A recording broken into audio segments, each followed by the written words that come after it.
समर्पित सेवक हैं और इससे मेरे मन में बड़ी प्रसन्नता है। बहुत अच्छे हैं राधा कृष्ण जी, उनके सामने थोड़ा हम उनकी बड़ाई नहीं करते हैं, लेकिन आज उनकी स्मृति मन को बहुत प्रसन्न कर रही है।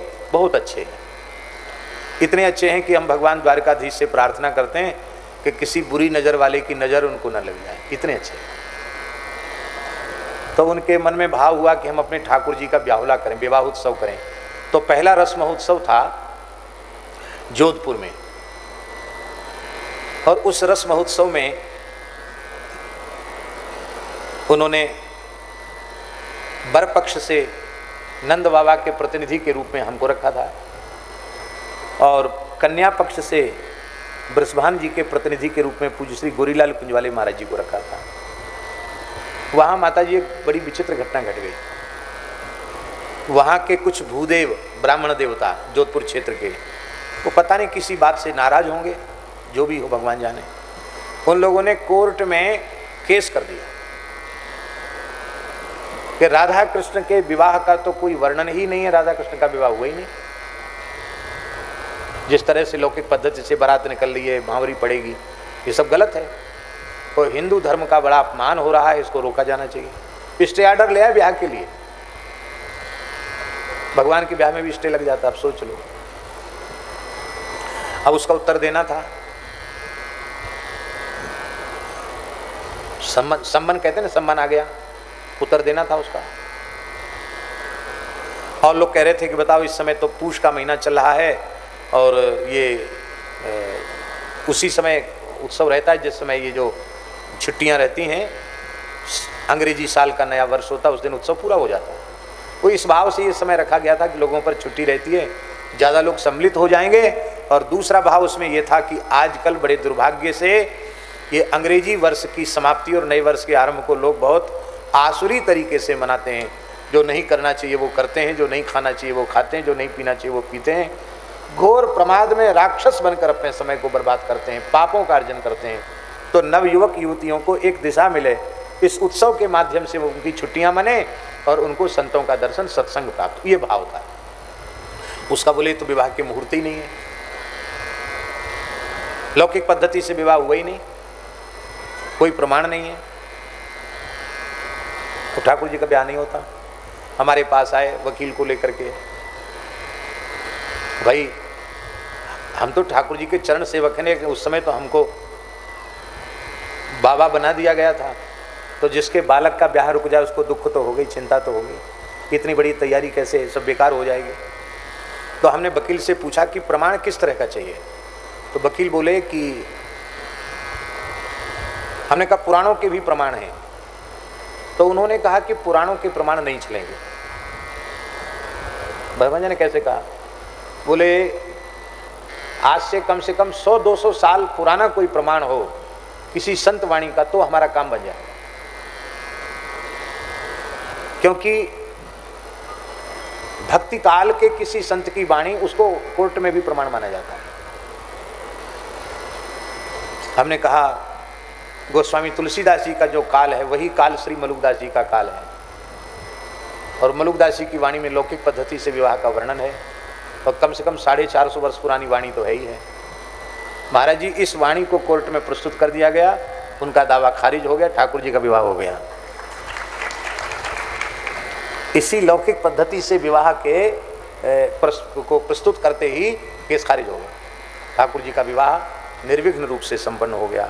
ऐसा है, लक्ष्मी जी की क्रीड़ा स्थली ब्रज बन गया, राधा रानी की क्रीड़ा स्थली ब्रज बन गया। नंद बाबा कंस का वार्षिक कर चुकाने के लिए मथुरा पधारे हैं, वार्षिक कर चुकाया है, वसुदेव जी से मिले हैं। नंद बाबा और वसुदेव जी का परस्पर बड़ा सुंदर संवाद हुआ, और वसुदेव जी ने कहा कि नंद ब्रज में आसुरी उपद्रव होने की संभावना है, कंस की योजनाएं अच्छी नहीं हैं, बालकों की सुरक्षा प्रभावित हो सकती है, इसलिए आप अधिक समय तक यहाँ न ठहरें, आप शीघ्र ही ब्रज में लौट जाएं। श्री सुखदेव जी वर्णन करते हैं कि नंदा पथिवच शौरेर न मृषेत विचिंतयन हरिम जगाम शरण मुत्पातागम शंकिता। नंद बाबा ने विचार किया कि परम सत्यनिष्ठ श्री वसुदेव जी, उनका कोई कथन झूठा नहीं हो सकता।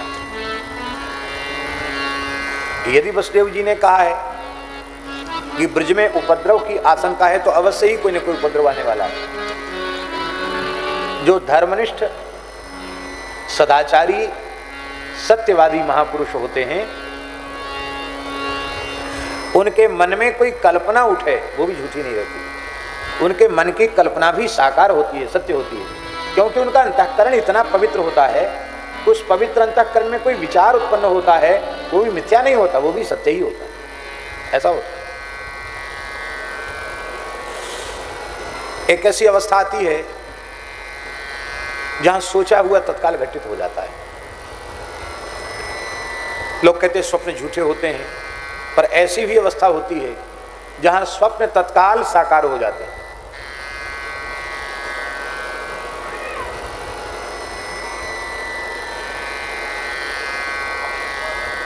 ऐसा होता है।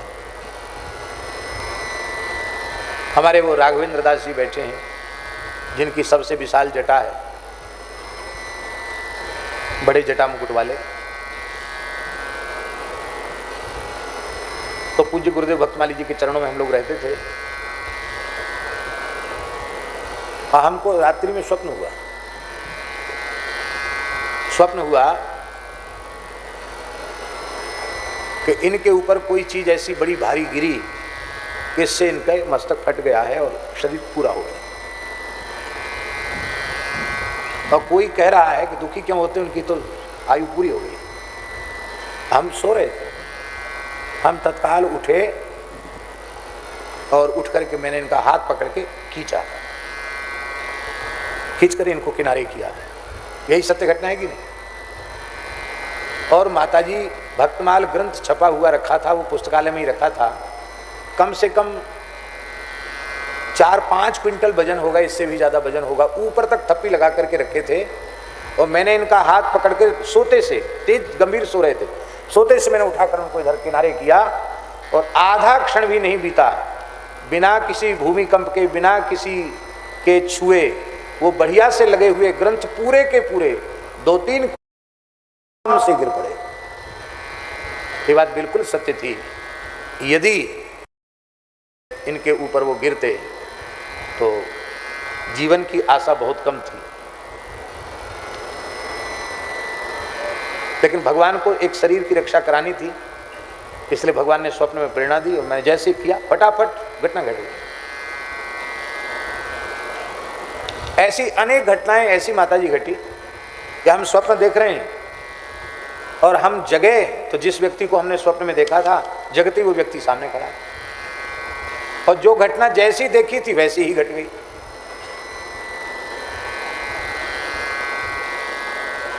तो मैंने अपने पूज्य गुरुदेव श्री पहाड़ी बाबा महाराज से पूछा कि महाराज जी ऐसा कैसे होता है? लोग कहते हैं सपने झूठे होते हैं।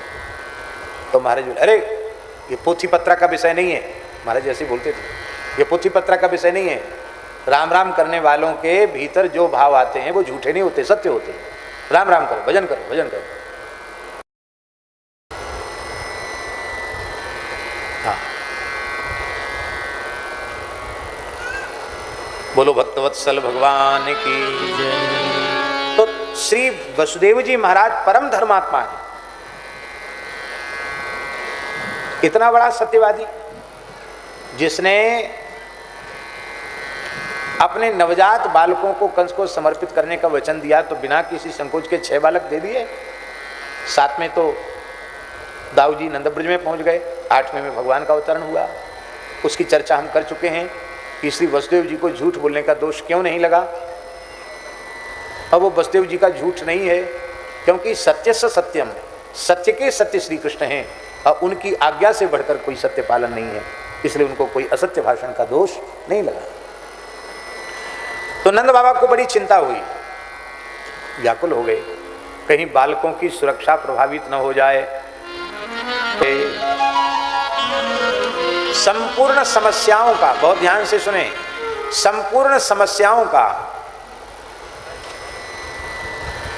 सर्वोत्कृष्ट समाधान यदि कोई है, परिपूर्ण समाधान यदि कोई है, तो वह है भगवत शरणागति। भगवत शरणागति माने भगवदाश्रय। जब हम भगवदाश्रय लेते हैं तो हमने जिसका आश्रय लिया है सारी जिम्मेवारी उनके ऊपर चलेगी। ठाकुर जी के ऊपर चला गया। स्वामी जी इसका आशय है कि शरणागति जीव को निर्भर बनाती है। निर्भर, एकदम निर्भर होना चाहते हैं तो भगवान की शरण हो जाओ। इसलिए प्रपन्न को, शरणागत को अपने आप के कल्याण की चिंता करने का भी अधिकार नहीं है, क्योंकि शरणागति साधनांतर सापेक्ष नहीं है। साधनांतर का आश्रय तो शरणागति में बाधक बनता, साधक नहीं बनता। इसलिए शरणागति माता जी, शरणागति उपाय भी है और शरणागति उपेय भी है।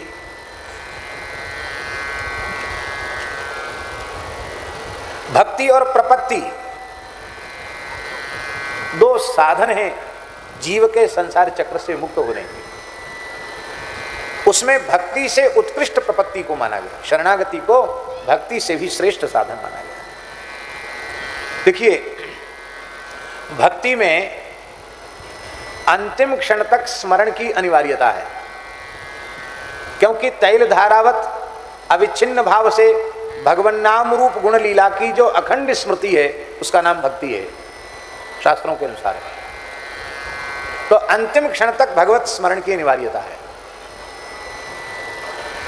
भक्ति योग का साधन करने वाले राजर्षि भरत भगवान के परम भक्त हैं, किंतु अंतिम क्षण में भगवान की स्मृति न होकर मृग की स्मृति हो गई और उनको मृग योनि में जाना पड़ा। पर शरणागति का वैशिष्ट्य यह है कि वहां अंतिम क्षण में स्मरण की भी अनिवार्यता नहीं है। अब हम भगवान के हो गए, वो जाने, जहां चाहें वहां रखें, जैसे चाहें वैसे रखें। अचितवत पारतंत्र में वो प्रपत्ति, अचेतन पदार्थ के समान चेतन और अचेतन दोनों के परम परम आश्रय भगवान के हो जाना, इसका नाम है प्रपन्नता, इसका नाम है प्रपत्ति, इसका नाम है शरणागति। अब ये गमछा है, अचेतन है, ये उपभोक्ता की इच्छा के अधीन है। हमने इसको कंधे पर डाल रखा है तो इसको कोई अहंकार नहीं कि हम तो महाराज के कंधे पे चढ़ गए। मान लो कंधे से उठाकर इसको पगड़ी के जैसा सिर से बांध लें तो भी इसको कोई अहंकार नहीं होगा कि अरे हम तो खोपड़ी पर चढ़ गए। और मान लो इससे हमने इसकी तह खोल करके इसको हमने अपना कटिवस्त्र बना लिया, अधोवस्त्र बना लिया, तो इससे यह ग्लानि नहीं होगी कि हमको कहाँ कंधे पर सिर पर रखा था, अब हमको कमर से लपेट लिया। अथवा हम इससे अपने पैर पोछें तो भी इसको कोई दुख या क्लेश नहीं है। अथवा हमारी लंगोटी खो जाए, उड़ जाए, कहीं चली जाए और इसी को फाड़ के और हम 4 लंगोटी बना लें तो ये नहीं कहेगा कि महाराज क्या मेरा अपराध था जो आपने 4 टुकड़े हमारे 4 अंगुल के कर दिए हैं। इसको कोई मन में कष्ट नहीं। अथवा हम चाहें कि ये गमछा अब हम सत्यनारायण दास जी को दे देते हैं तो ये गमछा ये नहीं कहेगा कि हमारा अपराध क्या था जो आपने हमको अपने से पृथक कर दिया। शरणागत की माता जी कोई इच्छा ही नहीं रह जाती। ये बहुत ऊंची चीज है शरणागति, बहुत ऊंची चीज है शरणागति। इसलिए भक्ति के बाद प्रपत्ति की सिद्धि होती है, इसलिए भक्ति की भी उपेक्षा नहीं है। साधन साध्य भक्ति का अनुष्ठान करके जब अंतःकरण निरतिशय पवित्र हो जाता है तब उसमें शरणागति का भाव अवतरित होता है। मैं केवल भगवान का हूं और केवल भगवान ही मेरे हैं। ये सामान्य बात है। हम आपसे पूछते हैं, इधर माताएं बड़ी संख्या में विराजमान हैं, माताओं से पूछते हैं, आपका छोटा बालक, गोद का बालक रोने लग जाता है तो उसमें माँ माँ माँ कह के खूब रोता है। और जो भी कहे, मम्मी कहे, आई कहे, माई कहे, माता कहे, जो भी आपकी क्षेत्रीय भाषा में हो, माँ को पुकारता है, बालक बहुत रोता है। माँ मिठाई देती है, फेंक देता है, चॉकलेट देती है, फेंक देता है, खेल खिलौना माँ देती है, उसको भी फेंक देता है, रोना बंद नहीं करता है। तो माता क्या करती उस समय? जब वो देखती कि न मिठाई से माना, न खेल खिलौने से माना, ये केवल मेरी गोद में आकर ही संतुष्ट होगा, ये बात जब माँ की समझ में आ जाती है तो लाख करोड़ काम घर के पड़े हों, सबको छोड़ के वात्सल्यमयी माँ उस बालक को अपनी गोद में लेती है, अपना स्तन पान कराती है और बड़ी प्यार की थपकी देते हुए कहती है, राजा बेटा, मुन्ना बेटा, अच्छा बेटा, कुछ न कुछ गाती है। तो पहले तो बालक भजन कर रहा था, माँ माँ माँ। अब बालक को माँ की गोद में ले, वो तो आनंद से सो गया और मैया थपकी दे रही है, अच्छा बेटा, मुन्ना बेटा। यही बात श्री मलुकदास जी कह रहे हैं कि पहले मैं प्रभु के लिए रो रहा था और भक्ति साधन कर रहा था, पर अब जब शरणागति रूपी श्री रघुनाथ जी की गोद मिल गई है, अब ठाकुर जी ही थपकी दे रहे हैं, मलूक मलूक मलूक मलूक कह करके अपने प्यार की थपकी देकर मुझे सुला रहे हैं, क्योंकि मैं पाया विश्राम, मुझे विश्राम मिल गया। पुजारी जी, इस अवस्था में जब कोई साधक पहुंचता है, शरणागति के इस भाव को जब भीतर से अंगीकृत करता है, उसमें जिह्वा से नाम लेने की आवश्यकता नहीं पड़ती, उस समय तो रोम रोम से भगवान नाम प्रकट होता है। एक पौराणिक आख्यान है ठाकुर जी, एक पौराणिक आख्यान है कि अर्जुन के निद्रा के काल में, सुसुप्ति के काल में उनके शरीर से भगवान नाम प्रकट हो रहा था। पौराणिक आख्यान है। ये श्री कृष्ण की पूर्ण शरणागति का परिणाम था। महाभारत जैसा युद्ध चल रहा है और अर्जुन सो रहे हैं, भीष्म ने प्रतिज्ञा कर ली है वध की और अर्जुन सो रहे हैं। भगवान अर्जुन के निकट गए तो भगवान ने क्या देखा कि अर्जुन के शरीर से कृष्ण कृष्ण कृष्ण कृष्ण कृष्ण कृष्ण कृष्ण कृष्ण, रोम रोम से कृष्ण कृष्ण प्रकट हो रहा है। तो माताजी श्री कृष्ण इतने भाव विभोर हो गए, ठाकुर जी चरण और दबाने लगे अर्जुन के, धीरे धीरे चरण दबाने लगे। इसको देख के नारद जी से नहीं रहा गया, नारद जी ने तुरंत घोषणा कर दी कि एक नया नया दृश्य देखो, लक्ष्मी जी, रुक्मिणी जी जिनके चरण दबाती हैं, वो अर्जुन के चरण दबा रहे हैं। तो महाराज वहाँ ब्रह्मा जी प्रकट हो गए, वहाँ शंकर जी प्रकट हो गए, वहाँ नारद जी प्रकट हो गए, वहाँ कीर्तन होने लग गया। तब अर्जुन की नींद खुली। जब जीव पूरी तरह भगवदाश्रित होता है, उस समय उसके तनमन प्राण में भगवान का नाम, भगवान का रूप, भगवान की लीला ऐसी समाहित हो जाती है, वो क्षणार्ध के लिए भी भगवान से अलग नहीं होता, भगवान से पृथक नहीं होता। और यही भाव अजगर करे न चाकरी, ये भी शरणागति का भाव है। अजगर करे न चाकरी, पंछी करे न काम, दास मलूका यूं कहे सबके दाता राम। किसी ने मलुकदास जी से पूछा कि कमाने के नाम पर तो आप कुछ नहीं करते हो और असंख्यों जीवों की सेवा कैसे करते हो?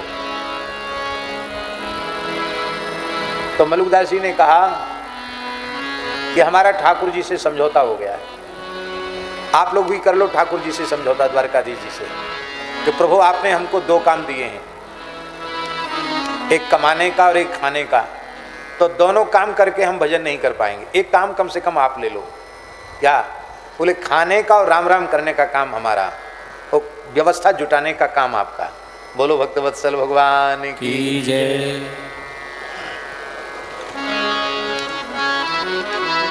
इसी को एक साखी में मलुकदास जी ने कहा, रहूं भरोसे राम के, रहूं भरोसे राम के, बणिजे कबहू न जाऊं। उद्योग करने नहीं जाता, व्यापार करने नहीं जाता। दास मलूका यूं कहे हरि बिड़वे में खाऊं। ठाकुर जी कमाएं और हम खाएं।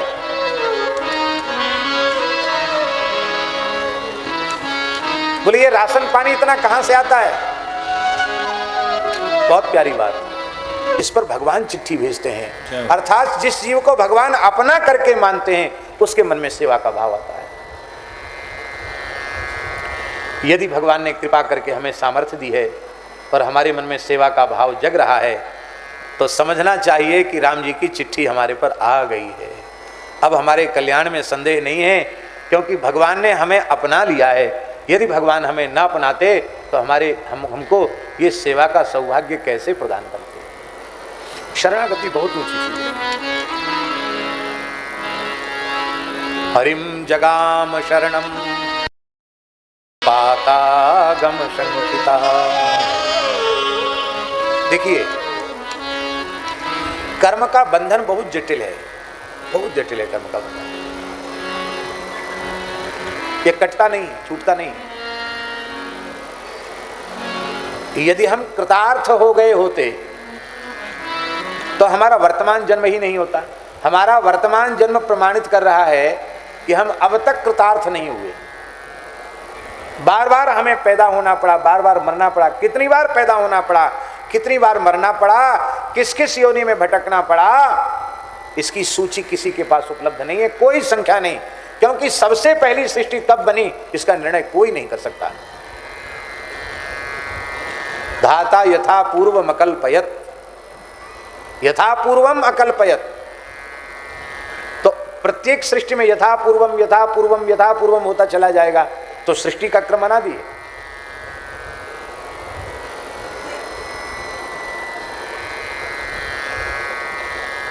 हम कृतार्थ हो गए होते, संसार चक्र से छूट गए होते, भगवत प्राप्ति हो गई होती, तो हमारा वर्तमान जन्म नहीं होता।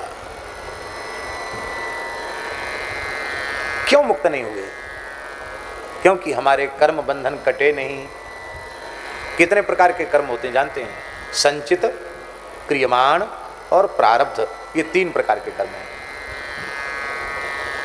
वर्तमान जीवन में जो कुछ शुभ अशुभ हमारे द्वारा हो रहा है, विहित अथवा निषिद्ध कर्म, ये क्रियमाण है।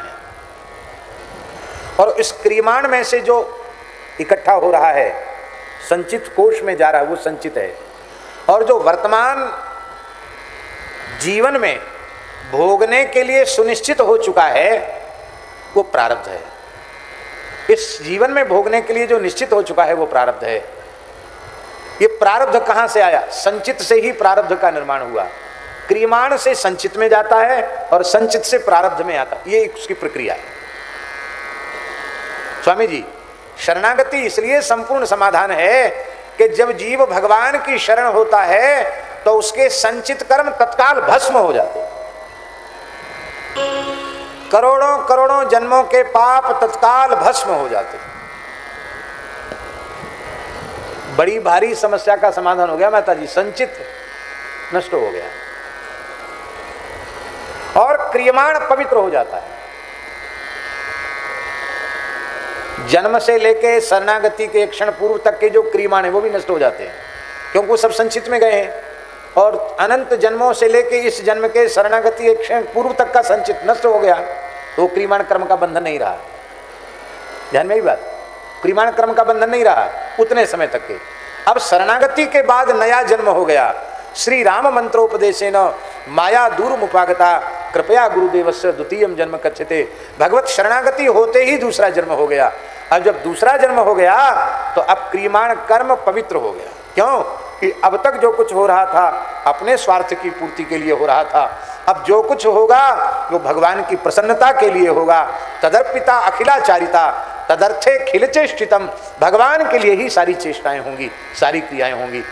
तो कर्तापने के अहंकार से विमुक्त होकर भगवत प्रसन्नता के लिए वह विहित कर्मों का अनुष्ठान करेगा। निषिद्ध कर्म तो उससे होंगे ही नहीं, क्योंकि आनुकूल्य से संकल्प प्रातिकूल्य से वर्जनम, निषिद्ध कर्म उससे बनेंगे नहीं। अनुकूल कर्म का भी बंधन माता जी इसलिए नहीं रहेगा क्योंकि वो कर्तापने के अहंकार से मुक्त होकर किए जा रहे हैं और भगवत प्रीत्यर्थ किए जा रहे हैं। और करने के बाद करोति यद्यत् सकलम परस्मै नारायणायेति समर्पयेत तत्, नारायणार्पणमस्तु, श्री रामचंद्रार्पणमस्तु, श्री कृष्णचंद्रार्पणमस्तु, भगवद अर्पित कर दिया जा रहा है। तो क्रियमाण का बंधन नहीं है। अब बचा क्या? अब क्या बचा? इतना बड़ा खाता खत्म हो गया संचित का, क्रियमाण का भी बंधन अब रहेगा नहीं। अब क्रियमाण का बंधन नहीं रहेगा तो संचित अब नया बनना नहीं, क्योंकि क्रियमाण वहीं समाप्त हो रहा, तो संचित कहां से बनेगा? और संचित ही नहीं बनेगा तो नया प्रारब्ध भी बनने वाला नहीं है। कितनी ऊंची बात है, नया प्रारब्ध भी बनने वाला नहीं, केवल इसी शरीर का प्रारब्ध। और इस शरीर के प्रारब्ध में भी एक बहुत ऊंची बात है।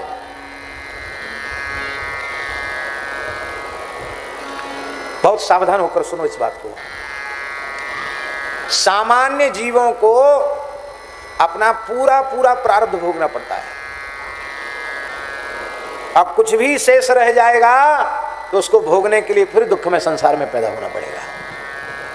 ये सामान्य जीवों के लिए है। पर जो भगवत शरणागत हो जाते हैं उनका अनुकूल तो अनुकूल है ही, प्रतिकूल प्रारब्ध भी भगवत कृपा से बहुत न्यून हो जाता है, नाम मात्र हो जाता है, ऐसे ही कट जाता है, चुटकी बजाती कट जाता है, प्रारब्ध भी कट जाता है। एक विशेष बात अब हम कैसे समझाएं। आपने वीडियो बनवाया, अभी वीडियो बना है ना आपका कथा का, और कभी जब आपको फुर्सत आएगी तो आप इसको देखेंगे, मशीन में लगा के देखेंगे, और आपकी इच्छा है कि हमको तो नंदोत्सव वाला दृश्य देखना है, तो उसमें एक ऐसा मशीन होती इतनी बड़ी रिमोट वाली, उससे बटन दबाते हैं तो जल्दी जल्दी जल्दी जल्दी जल्दी जल्दी रील बढ़ती है, चित्र जल्दी जल्दी आगे बढ़ते हैं, और जहां आप चाहते हैं वहीं बटन दबा देते हैं, स्विच दबा देते हैं, तो वहीं रील स्थिर हो जाती है। तो ऐसा समझें कि जितने जीव हैं शरणागत जीव, उनका रिमोट कंट्रोल राम जी के हाथ में है। जब वो भक्त उनके प्रारब्ध की रील आती है और वो घबराने लग जाता है, रोने गाने लग जाता है, तो ठाकुर जी सोचते ज़्यादा परेशान हो रहा है, इसको कष्ट नहीं देना, तो ऐसा बटन दबाते हैं कि जल्दी जल्दी जल्दी जल्दी प्रारब्ध चुटकी बजाती निकल जाता है, और फिर अच्छा अनुकूल प्रारब्ध जो भजन में उपयोगी प्रारब्ध है वो उसके जीवन में उपस्थित हो जाता है, और फिर प्रेम से भगवान का भजन करता है। ये विशेषता है। और एक बात हम कहें आपको, पूर्ण समर्पित भाव से यदि किसी भाग्यशाली जीव ने संत सदगुरु की सेवा की है, गोमाता प्रत्यक्ष भगवान की विभूति है, वेद लक्षणा भारती देसी गोवंश की सेवा की है, तो हम ये बिल्कुल सत्य आपसे कह रहे हैं, उसका दुष्प्रारब्ध भी कट जाएगा। आर्तप प्रपन्न और द्रप्तप प्रपन्न, तो आर्तप प्रपन्न के प्रारब्ध का भी क्षय भगवान कर देते। आप लोगों ने नाम सुना है सदगुरु श्री रणछोड़ दास जी महाराज, बहुत उच्च कोटि के महापुरुष थे, सिद्ध पुरुष थे, भगवत प्राप्त महापुरुष थे। श्री चित्रकूट में रघुवीर मंदिर ऐसी अद्भुत लोकोपकारी संस्था है, बहुत बड़ा आयुर्वेद विद्यालय, बहुत बड़ा नेत्र चिकित्सालय है, और 500 छात्र लगभग वहाँ अध्ययनरत हैं, आवासीय विद्यालय। साधु सेवा भी, जहाँ जहाँ संत जंगल में भजन करते हर हफ्ते उनको सीधा सामान दिया जाता है, बहुत बड़ी संस्था है। यहाँ जामनगर में भी उन्होंने अनुष्ठान किया था, गंगा जी को प्रकट किया, और राजकोट में भी उन्होंने भजन किया, और पूरे गुजरात में उनकी कीर्ति, सौराष्ट्र में तो विशेष रूप में श्री सदगुरु रणछोड़ दास जी महाराज को प्रायः सभी लोग जानते हैं। उनके जीवन की घटना हम आपको सुना रहे हैं। सेवा से प्रारब्ध का नाश। जब श्री रणछोड़ दास जी महाराज चित्रकूट में विराज रहे थे, तो एक साधक उनकी सेवा में था, बड़ी अनन्य निष्ठा पूर्वक श्री रणछोड़ दास जी महाराज की सेवा करता था। आप तो मौन ही रहते थे, बहुत कम बोलते थे, अहर्निश भजन में तपस्या में रहते थे, और वो सेवक निरंतर यही विचार करता था कि श्री सदगुरु को कोई कष्ट न हो। उस सेवक के प्रारब्ध का उदय हुआ माता जी, तो अकस्मात उसको दमे की बीमारी हो गई, जिसको अस्थमा कहते हैं। इतना भारी अस्थमा हो गया, श्वास क्या कहते हैं आपके गुजराती में, दमा बोलते हैं, दम की बीमारी हो गई, हांफनी चलने लग जाती। वो तो महाराज लेट जाए तो लेट के न सो पाए, इतनी तेज की श्वास, बैठना पड़े उसको।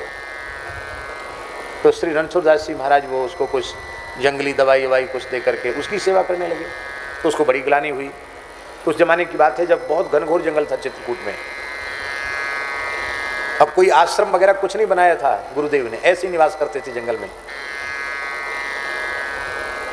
तो साधक को, शिष्य को बहुत पीड़ा हुई, ले साहब हम आए तो थे महाराज की सेवा करने, अब ये शरीर का ऐसा प्रारब्ध आ गया कि गुरुजी ही मेरी सेवा करने लग रहे हैं। तो वो रोने लग गया। तो श्री रणछोड़ दास जी महाराज बोले, तू रोता क्यों है? तो गुरुजी हम आए तो इसलिए थे आपकी सेवा करेंगे, अब मेरा शरीर इस अवस्था में पहुंच गया कि मैं तो अपने आप खड़े नहीं हो सकता हूँ, मैं तो बहुत तेज के दमा हो गया, मुझे क्या करूँ? तो मैं तो आशीर्वाद चाहता हूँ कि मेरी मृत्यु हो जाए, मैं जीना नहीं चाहता। आपसे सेवा ले रहा है। तो उसकी श्री रणछोड़दास जी ने समझाया कि देखो थोड़े समय का और प्रारब्ध है, इसको सुखपूर्वक भोग लो, इसी में तुम्हारा हित है। अब वो तो मैं भोग लूंगा, लेकिन आप मेरी सेवा कर रहे हो, मुझे सहन नहीं है। तो श्री रणछोड़दास जी बोले अच्छा ठीक है, तो अब तुम स्वस्थ हो जाओगे। क्या कहा उन्होंने? अब तुम स्वस्थ हो जाओगे। और वो स्वस्थ हो गए। वो साधक महाराज जी तत्काल स्वस्थ हो गया, जैसे उसे कभी दमा था ही नहीं। और श्री रणछोड़दास जी को तेज बुखार आया उनके आशीर्वाद देते ही, और आधा घंटे के भीतर ही श्वास लेना उनका कठिन हो गया, जोर का दमा उनको आ गया। और फिर उन्होंने कहा अब तू सेवा कर ले। शिष्य के प्रारब्ध को गुरु जी ने भोग लिया, भक्त के प्रारब्ध को भगवान भोग लेते हैं यदि समर्पित भाव से कोई सेवा कर रहा है तो। जगन्नाथपुरी के बाबा श्री माधवदास जी महाराज, उन्हें अतिसार हो गया। 15 दिन तक जगन्नाथ जी ने उनका चला लंगोटी बदला, मलमूत्र से सने हुए कपड़े को धोया। माधवदास जी रोने लगे, प्रभु आप जगन्नाथ हैं, मेरे मलमूत्र से सने वस्त्र का स्पर्श करते हैं। आपने कहा तुमने सर्वस्व त्याग करके मेरा आश्रय लिया है, क्या मैं अपने आश्रित को ऐसे ही बिलखता हुआ छोड़ दूंगा? थोड़े दिन का प्रारब्ध और है, तुम इसे भोग लो, इस फिर दुख में संसार में फिर नहीं आना पड़ेगा। आप बोले हमको तो बार बार आए, हमें को कोई तकलीफ नहीं है, पर आप सेवा करें ये मुझे सहन नहीं है। जगन्नाथ जी बोले कि अब तुम्हारे प्रारब्ध 15 दिन का जो शेष प्रारब्ध है उसको मैं अपने ऊपर स्वीकार कर लेता हूँ। तो जगन्नाथ जी बीमार हो गए। आज भी जगन्नाथ जी 15 दिन बीमार रहते हैं। बाबा माधवदास जी के अस्वस्थता को भगवान ने अपने ऊपर लिया, आज भी भगवान बीमार होते हैं। एक घटना तो माता जी मैं ऐसी विचित्र आपको सुनाऊंगा कि आप कहेंगे कि पशु पक्षियों पर दया। हमारे पूज्य गुरुदेव श्री पहाड़ी बाबा महाराज बड़े विलक्षण महापुरुष थे, मैं क्या कहूं उनके बारे में। गिलहरियां चिक चिक चिक चिक आवाज करते तो नीम के वृक्ष की 50 गिलहरियां उनके जटाओं पर, उनके शरीर पर चढ़ने लग जाती, उनको खिलाते। बंदर उनकी गोद में बैठकर खाते। पक्षी सवेरे 5 साढ़े 5 बजे पक्षी उनकी कुटिया में चोंच मारने लग जाते फाटक पर। उनके लिए बढ़िया नमकीन बना के महाराज जी रखते थे अपने हाथ से। घी का नमकीन, तेल का नमकीन तो आपने सबने सुना है, घी का नमकीन बना के रखते थे चिड़ियों के लिए। और एक बार तेल का नमकीन बनाया तो चिड़िया नाराज होकर चली गई, किसी ने नहीं खाया। महाराज जी बोले हमको बुला के, देखो बच्चा, आदमी की जबान नहीं बिगड़ती है, इन पक्षियों की जबान भी बिगड़ गई है। अब इनको घी का स्वाद लग गया, कहते तेल का नहीं खाएंगे। अरे राम राम, बेचारे आए थे भूखे चले गए। अरे राम राम, भूखे चले गए। फिर महाराज जी ने आवाज, आवरी चिड़ैया आओ आओ आओ आओ। सैकड़ों चिड़िया उनकी कुटिया में घुस गई, सैकड़ों चिड़िया माता जी। अब बढ़िया किशमिश का पैकेट खोला और किशमिश खिलाई सबको, किशमिश खा के चिड़िया चली गई। ऐसे प्राणी मात्र। कुठार में 2 पात्र खुले रखे रहते थे चूहों के लिए, कोई बंद कर दे तो बहुत नाराज होते, कहते नहीं इनको खूब डट के खाने दो, ये खूब खाएंगे तो काट पीट कम करेंगे, और इनको खाने पीने को नहीं मिलेगा तो काट पीट ज़्यादा करेंगे। इसलिए बोले राम जी का है, खूब खाने दो इनको। सभी प्राणियों के लिए ऐसे ही था उनका व्यवहार। तो एक बंदर खांस रहा था, उसकी तबीयत बिगड़ गई थी बंदर की। तो महाराज जी को भी वृद्धावस्था थी, कब खांसी हो जाता था, तो महाराज जी को खांसी हो गई। महाराज जी खांसे तो बंदर ऊपर से खांसा, उसने भी छींक, उसको भी छींक आई। अरे तुझे भी खांसी जुकाम हो गया है, आया बच्चा। तो बंदर आया, आंखों सामने घटना है, बंदर आया और महाराज जी के पास बैठ गया। खाली तखत पर बैठे रहते थे, तखत पर आ गया। तो जैसे वैद्य नाड़ी पकड़ते हैं ऐसे महाराज जी ने बंदर की नाड़ी पकड़ी। बंदर ऐसे याद कर रहा है, महाराज जी ने नाड़ी पकड़ी, तेज बुखार बंदर को, आंख में आंसू। अरे राम राम, आदमी तो डॉक्टर के पास जाके दवाई ले आएगा, इस बेचारे का क्या होगा? अरे राम राम, इस बेचारे का क्या होगा? ओहो, ये तो बेचारा किसी से बोल नहीं सकता, इसका क्या होगा? अरे राम राम, इसका क्या होगा? अब फिर सिर पे हाथ फिराया, एक खांसी की दवाई चटाई उसको, सिरप चटाई अपनी उंगली से, बोले इससे खांसी कम हो जाएगी, जा बच्चा विश्राम कर। और बंदर तो चला गया। उसके तुरंत बाद महाराज जी को तेज बुखार आ गया, 3 दिन तक बुखार रहा। पूछने पर महाराज जी ने कहा हमारी तो तुम लोग सेवा करोगे, बंदर की सेवा कौन करेगा? बंदर के प्रारब्ध को हमने अपने ऊपर ले लिया है। क्या कहा? बंदर की बीमारी को, बंदर के प्रारब्ध को अपने ऊपर ले लिया है। बंदर से क्या स्वार्थ था उनका? महाराज खांसी की दवाई चाटने लग जाते कभी, तो बंदर कोई खांसता तो कहते तो ही खांसी आ रही, आजा आजा आजा, तो अपनी उंगली से उसको दवाई चटाते, और बंदर भी ठीक समय से दवाई चाटने आ जाता, बिल्कुल घड़ी देख के, घड़ी मिला लो, ठीक समय से। महाराज कहते क्यों समय हो गया दवाई चाटने का? तो बंदर कहता अच्छा अच्छा आओ आओ आओ, लो भाई देखो ये हमारा मित्र है, हम भी दवाई खाएंगे ये भी खाएगा। बोलो भक्तवत्सल भगवान की जय। आश्रित जीवों के दुष्प्रारब्ध को संत भगवंत गुरु अपने ऊपर ले लेते हैं। यद्यपि आश्रितों में ये इच्छा नहीं होनी चाहिए, उनमें तो इच्छा यही रहनी चाहिए कि हमारा कोई पुण्य हो तो गुरु महाराज को लग जाए, ठाकुर जी को लग जाए, प्रारब्ध तो हम अपना स्वयं भोगेंगे, ये भाव मन में रहना चाहिए। लेकिन ईमानदारी से हरिगुरु संतों की शरण में जो रहते हैं उनका प्रतिकूल प्रारब्ध भी नष्ट हो जाता है। इसलिए शरणागति संपूर्ण समाधान है, क्योंकि संचित भस्म हो गया, क्रिमाण का बंधन नहीं रहा और प्रारब्ध में भी कटौती हो गई, इसलिए जीव का कल्याण हो गया। जिस क्षण शरण होता है उसी क्षण संसार चक्र से छूट जाता है। अब मुक्ति के लिए कोई साधन नहीं करना है, अब तो कालक्षेप है। शरणागत का जीवन कैसा होना चाहिए, उसकी दिनचर्या कैसी होनी चाहिए, ये शास्त्रों में वर्णन है। इसलिए शरणागत की जो दिनचर्या है ये उसका कालक्षेप है। वो किसी लोकांतर की प्राप्ति के लिए अथवा किसी रिद्धि सिद्धि की प्राप्ति के लिए अथवा कल्याण की प्राप्ति के लिए साधन नहीं कर रहा है, वो तो साधन कर रहा है भगवद मुखोल्लासार्थम प्रातः संध्योपासन कर्माहं करिष्ये, भगवद मुखोल्लासार्थम मध्याह्न संध्योपासन कर्माहं करिष्ये, भगवद मुखोल्लासार्थम सायं संध्योपासनादि कंचाहं करिष्ये। वो जो कुछ करेगा भगवान खिलखिला के हंसें, भगवान प्रसन्न हो इसके लिए करता, पापक्षय के लिए भी नहीं करता। शरणागत के जीवन में पाप का स्पर्श ही नहीं होता है। जो शरणागत होगा उसमें कर्तापने का अहंकार नहीं रहेगा, ये शरणागत की पहचान है। वो कर्तृत्वाभिमान से मुक्त हो जाता है। और माताजी कर्म का बंधन ही तब तक है जब तक कर्तापने का अहंकार है। ये अहंकार छूट गया तो बंधन मुक्त हो गया। अच्छा एक बात बताओ, पेड़ लगाना कितना बढ़िया काम है, बढ़िया काम है कि नहीं? और पेड़ उजाड़ना, बगीचा उजाड़ना कितना खराब काम है? 10 पुत्र समा कन्या 10 कन्या समो तरु, स्कंद पुराण में लिखा है।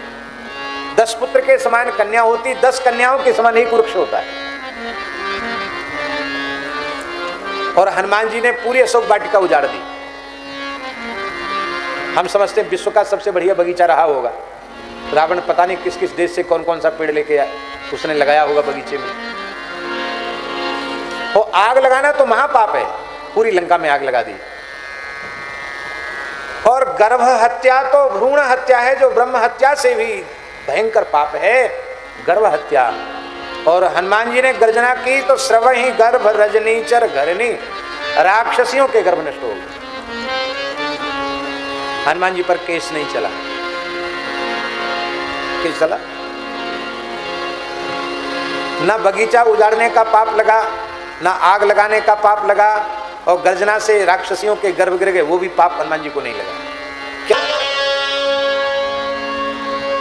पूर्ण शरणागति का फल क्या है? माता जी, यदि आधुनिक युग का उदाहरण हम खोजें तो स्वामी श्री विवेकानंद जी के जीवन में साधन पक्ष की बहुत अधिक प्रबलता नहीं दिखाई पड़ती है।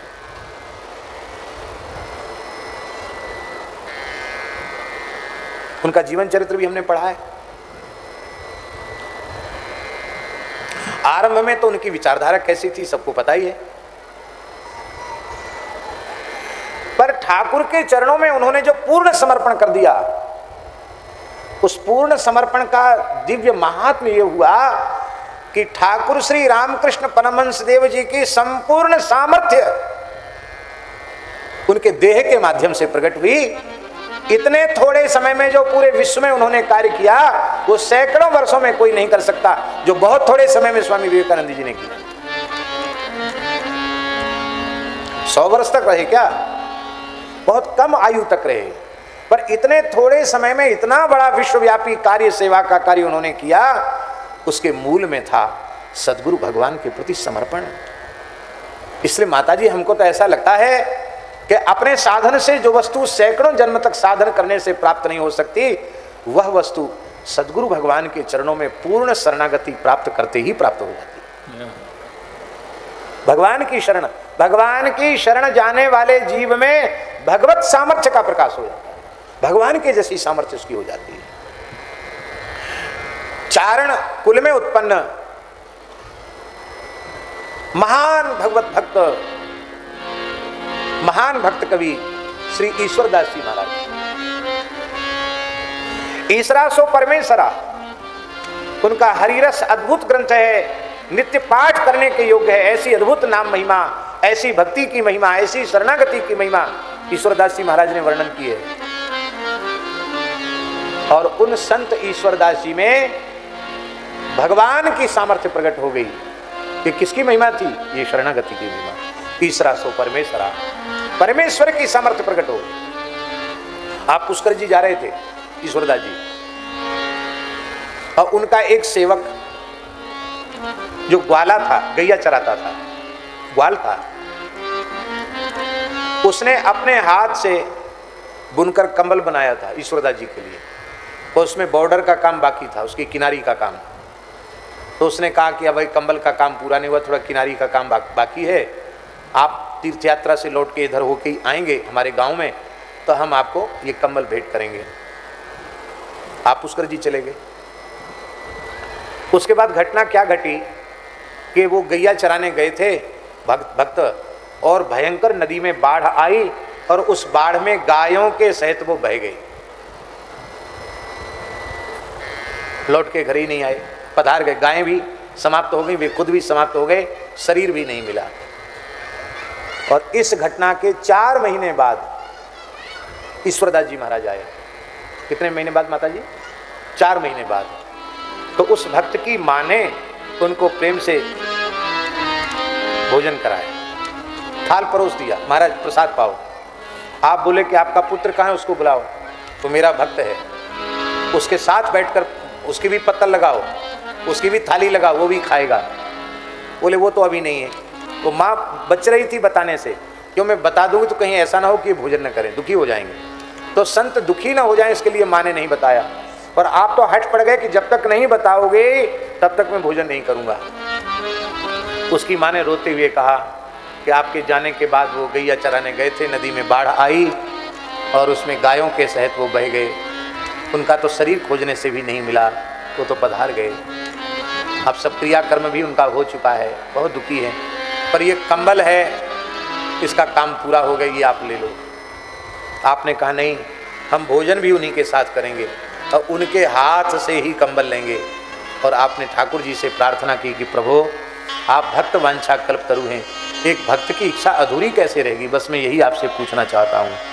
महाराज जी 4 महीने पहले मरा हुआ उनका भक्त गायों के सहित वहाँ उपस्थित हो गया और उसके साथ बैठकर आपने प्रसाद पाया और उसके हाथ से कंबल की भेंट स्वीकार की। तब आप अपने आश्रम पधारे, अपनी कुटिया पधारे। अब ये सामर्थ्य किसी जीव की सामर्थ्य हो सकती है? 4 महीने पहले हुए मरा हुआ व्यक्ति आ जाए और जीवन भर फिर रहे, ये संभव है क्या? ईश्वर की सृष्टि में ईश्वरीय संकल्प से तो संभव है, पर जहां जीवत्व है वहां यह संभव नहीं है। पर ईश्वर की सामर्थ्य उनके दास ईश्वर दास में आ गई। ये शरणागति की महिमा है। शरणागति कैसी है? माता जी, भक्ति में जीव को चलकर भगवान के पास तक जाना पड़ेगा और शरणागति में जीव के पास चलकर भगवान आवेंगे, बस इतना अंतर। एक हमें रास्ता तय करके वहां तक पहुंचना है, एक ठाकुर जी को चलकर हमारे निकट आना। जानकी जी की विरह व्यथा देखकर हनुमान जी बड़े पीड़ित हुए और श्री हनुमान जी ने कहा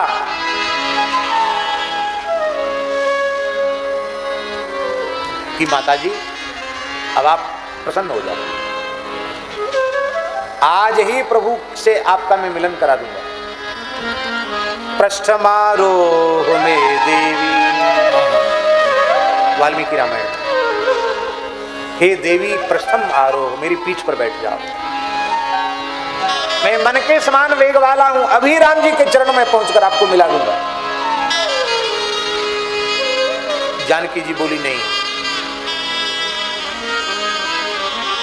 आप मुझे पीठ पर लेकर उड़ोगे, राक्षसों को पता चल जाएगा, राक्षस युद्ध करने लग जाएंगे और मैं आपकी पीठ से खिसक के नीचे आ जाऊंगी, अथवा कोई अस्त्र शस्त्र से घायल होकर मृत्यु को प्राप्त हो जाऊंगी, अथवा खिसकूंगी तो समुद्र में गिर जाऊंगी, मछलियों का यादसामन्नम उत्तमम, जलचर प्राणियों का भोज्य बन जाऊंगी।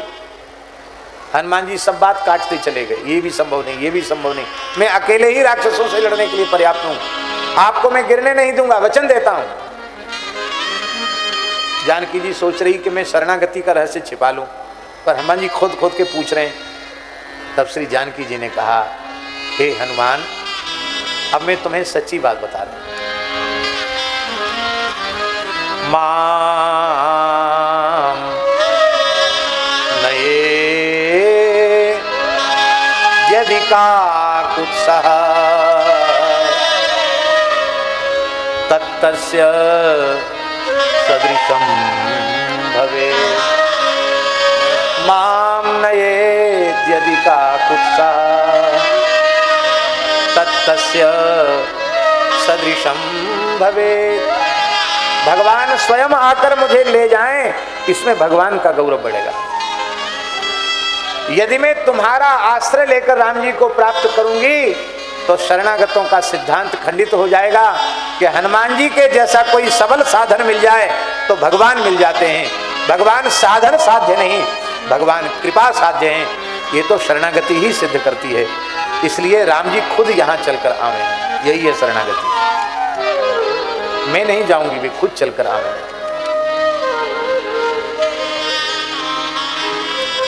इसलिए भैया कथा तो बहुत बाकी है, सुंदर बाल लीला हमें कहनी चाहिए थी, लेकिन हम शरणागति में ऐसे अटक गए कि आगे हम बढ़ ही नहीं पाए। पर ये भागवत का सार है, ये भागवत का प्राण है। हम निरंतर शरणागति के भाव का चिंतन करते रहें।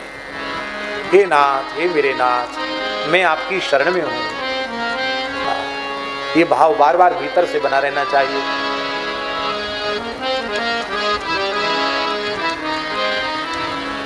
भगवान को शरण शब्द बहुत प्रिय है, इतना प्रिय है कि एक बार कोई कह दे कि हे नाथ, मैं आपका हूं, आपकी शरण में हूं, बस अभयम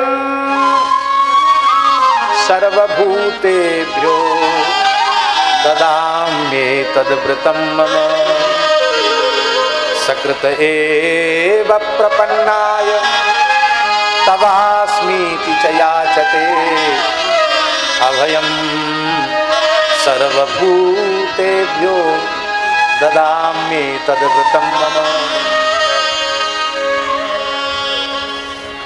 इनके मित्र जब तक न बोलें कि मैं शरण में हूं तब तक गीता का उपदेश नहीं देते। इनके मित्र उद्धव जब तक न बोले मैं शरण में हूं तब तक उनके ऊपर कृपा नहीं करते।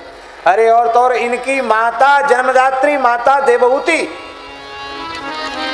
जब तक यह नहीं कहती हैं